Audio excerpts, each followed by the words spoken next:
Namaku Esther Angelina Aritonang. Aku lahir di Si Bisa Mengatur. Aku anak keempat dari 6 bersaudara.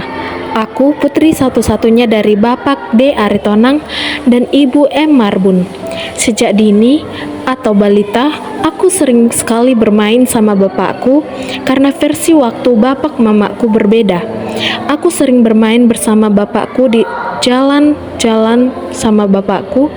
Masa balita indah sekali. Pada tahun 2012, bapakku mendaftarkan aku di TK Swasta Rokan Hulu Batangkumu 1. Waktu TK, aku selalu didampingi oleh bapakku. Aku didampingi hanya sebentar, karena bapakku harus kerja. Bapak hanya bisa menemaniku sebentar dan menjemputku. Ya mau gimana lagi, namanya bapakku kerja untuk kami. Waktu TK aku selalu dimanjakan bapakku, makanya sampai sekarang aku cengeng karena aku sering ngambek.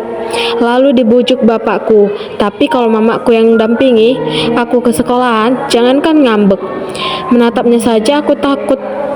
Tapi yang paling aku takutkan dari mamaku pas lagi mengajariku membaca atau mengeja, karena aku diajari dengan keras. Itulah masa-masa TK-ku. Pada tahun 2013, Bapak mendaftarkanku di SD Swasta Batangkumu 1, Rokan Hulu. Waktu SD, aku sering lihat teman-temanku punya adik. Sampai-sampai aku sering minta adik sama mamaku, tapi jauh dari prasangkaku. Waktu aku kelas 1 SD, aku punya adik, tapi dari yang kusangka karena punya adik jadi beban bagiku, karena aku sering disuruh menjaganya dan terus menjaganya sampai mamaku repot atau kerja. Waktu kelas 3 SD, aku dan keluargaku pindah ke Bukit Harapan 1 karena bapakku pindah tugas ke situ, dan bapakku sepakat untuk memiliki tempat pekerjaan yang sama, yaitu bapakku satpam dan mamaku karyawan KT. Aku senang hidup di Bukit Harapan 1, tapi sedih rasanya pisah dari teman-teman Batangkumu 1, mulai teman dari sekolah ataupun saat di sekitar rumah. Tapi lama-lama aku terbiasa hidup di Bukit Harapan 1 dan memiliki teman yang baik, dan aku langsung memiliki circle yang asik. Aku di Bukit Harapan 1, pelajarannya tidak jauh berbeda dari sekolahku sebelumnya. Pelajarannya sama, maka mudah untuk kupahami dan ngerti saat kelas 6 semester. Hal yang jauh dari perkiraanku, aku mendapatkan peringkat 9 dari 84 siswa.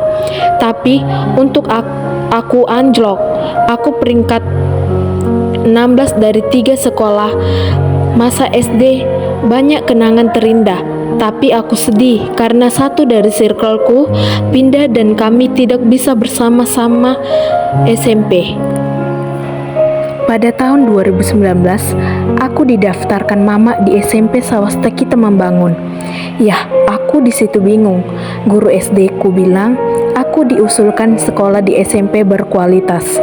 Yang berkualitas sementara mereka bilang aku gak ada otak. Tapi mereka bilang aku pintar tapi sombong. Itulah mereka. Padahal aku kalau tidak diganggu tidak akan melawan. Aku suatu hari melihat guruku di SMP di lokasi yang sama dengan SD. Mereka sering bertanya padaku, "Kau sudah berubah, Esther?" Yah, ku bilang, "Dikit, Bu." Yah, itulah mereka guru SD. Tiba saatnya semester 2 kelas 7. COVID-19 datang. Kami awalnya pas pembagian raport dibilang libur 2 minggu, ya malah hampir setengah tahun. Proses pembelajaran tatap muka dihentikan, dan kami PBBM di lingkungan rumah atau guru-guru mengunjungi kami, lingkungan kami, untuk memberi tugas. Waktu semasa COVID, bapakku dipekerjakan di rumah sakit. Pas di tengah perjalanan menuju rumah bapakku, ditabrak mobil bus besar.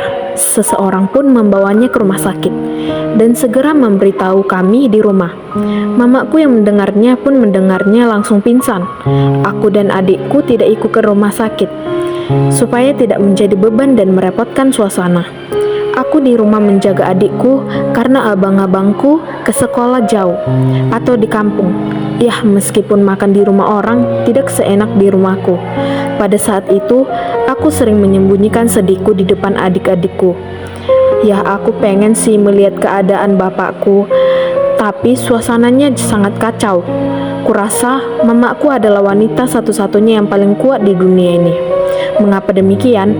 Karena mamaku lah mama yang banyak menanggung sebuah masalah, mulai dari merawat abangku yang kecelakaan selama 2 tahun, dan mamaku pernah hotname sakit lambung, dan bapakku kecelakaan, mamaku merawat, ditambah lagi kehilangan anak bungsunya di dalam kandungan. Ya, mamaku sungguh kuat kan? Waktu liburan tamat SMP, aku disuruh bapakku untuk mencari sekolah favoritku. Tapi aku mengatakan sekolah yang tidak masuk akal. Suatu hari, sekolah SMA RKBT Rantau Prapat promosi, dan bapakku mendengarnya dan menanyakan padaku, apakah itu benar? Maka aku memberikan formulirnya sama bapakku, dan bapakku bilang sekolah Katolik itu bagus karena bapakku Katolik. Dan pada tahun 2022, aku didaftarkan kedua orang tuaku di SMA RK Bintang Timur Rantau Prapat. Meskipun aku awalnya kurang setuju, tapi saat aku merasakan ternyata asik. Walaupun aku SMP juara terus dan SMA-nya hanya 10 besar saja, tapi aku bangga. Aku bersaing di mana pesaing yang benar-benar bersaing. Aku dikerumuni di kelas yang orang-orangnya pintar. Pada waktu aku kelas 11, aku dan keluargaku pindah ke Jambi karena mamaku PHK dan memilih untuk di Jambi. Dan aku sering sekali menolak untuk libur di sana karena ongkosnya mahal, tapi bapak nggak mau tahu. Bapak tetap pengen aku pulang, mau berapapun ongkosnya, karena bapak nggak mau nahan rindu samaku. Nah, saat ini aku lagi gergetan tentang niatku yang mau masuk universitas negeri, dan aku usahain berdoa, belajar dan belajar terus untuk universitas negeri yang kupilih nantinya. Oke teman-teman, terima kasih sudah menonton videonya.